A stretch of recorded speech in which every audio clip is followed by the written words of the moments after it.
Today I'm going to show you how to sew this cut and sew fabric that I designed for Spoonflower. So if you want to get it printed, you just have to go to spoonflower.com. To my shop, I'll have a link in the description. You can also find me on Instagram, and I have a link on Instagram as well. And it's Katie Crafty Mom on Instagram. So I'm showing you cutting it out with a rotary cutter, but you can easily use scissors. This is just a quick way because there is a lot of straight lines. So that's what I'm doing right now, is just cutting out the pattern. So some of the tools you'll need is a sewing machine and needle and thread. You won't need to hand sew anything. You can do it all on your machine. Scissors. I used white thread for my entire project. You could use orange thread for sewing on top if you don't like the contrast. What else? I used a rotary cutter and a cutting mat and a ruler. You do not need those tools to complete it. I also used a dowel rod when we come to turning the project inside out. It helps poke out all the corners, all the sharp corners. So I'm cutting all the little ears right now. Notice that 2 of the ears have the pink inside and 2 of them are plain. Make sure that each one with pink inside gets matched up with one that's not. That way you can have them looking the right way on each side. So I'm going to sew them up. I'm going to leave the bottom part open and we're going to turn it that way. Once they're both sewn up, then you'll see me clip the corners so that when we go to turn them, there won't be extra fabric right there at the tip of the ear. And then what I like to do is I like to top stitch everything. So I'm going to go back and top stitch both ears. And they just lay nicer that way. Sometimes when you're doing really small projects like these little ears, it can be really handy to use a leader, which is what you can see that scrap yarn is in my sewing machine right now. So basically I'll start sewing on the leader and then I won't cut the thread and I'll sew my project, and I can kind of pull the leader to make sure that thread doesn't pull down into my machine. So that's why I'm using that. It also saves me thread.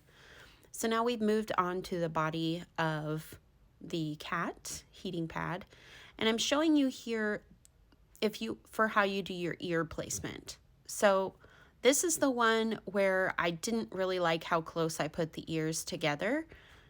You can change this right here, and you can make it to where the ears are further apart.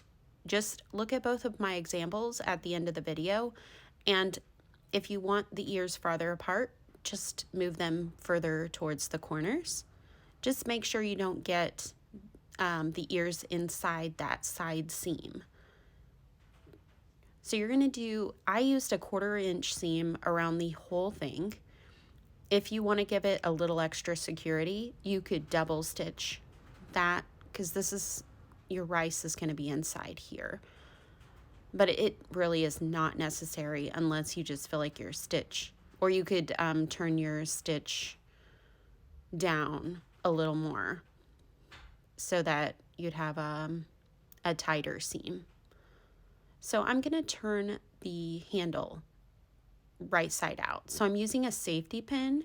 I just clipped it to the end of it, and then I used my fingers to kind of pull the fabric over itself, and once that safety pin gets close to being out, then you can just continue to pull it out. And then you can use your fingers to squish it back and forth, like sideways like that, and that will help open that seam. You can also press it and help it to lay flat. And then of course I like to top stitch, so I'm going to top stitch the whole thing.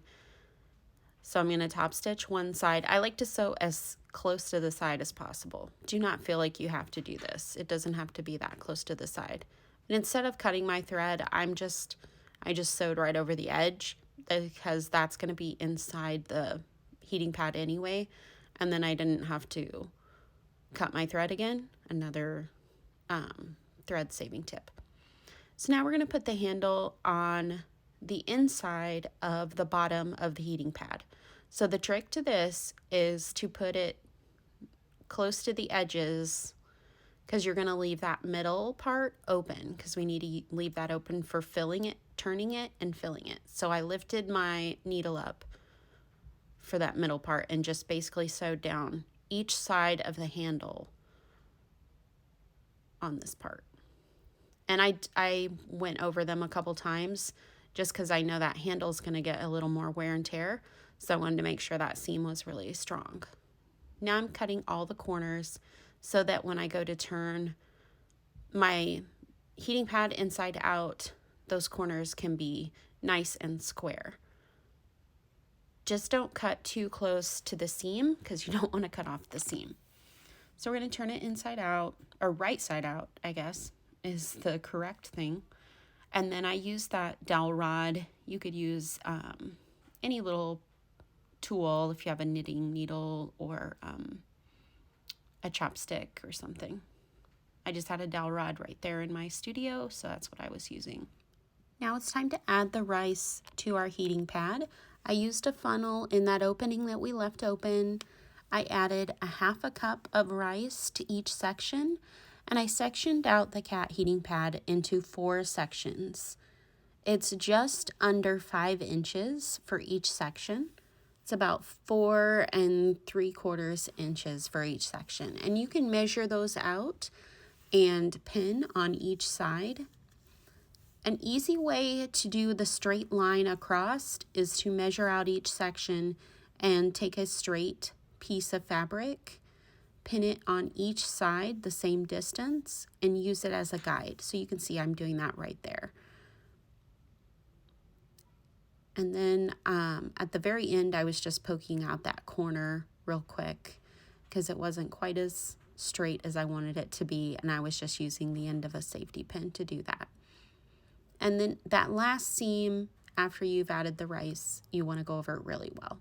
Make sure there's no rice anywhere near where your sewing is happening. You can kind of shake the rice down. You just don't want to break your needle. Thanks for watching my tutorial of how I made this heating pad. You can find this fabric in my Spoonflower shop. I'll link it below. And you can see the inspiration for my project.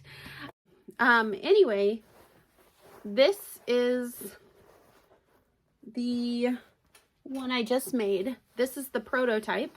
Show you my first. And I actually kind of like the way I sewed the ears out a little further apart than the way I did it in this tutorial. You tell me. Whoop! They're heavy because they're rice. Which one do you guys like better? I should take a picture of them both together.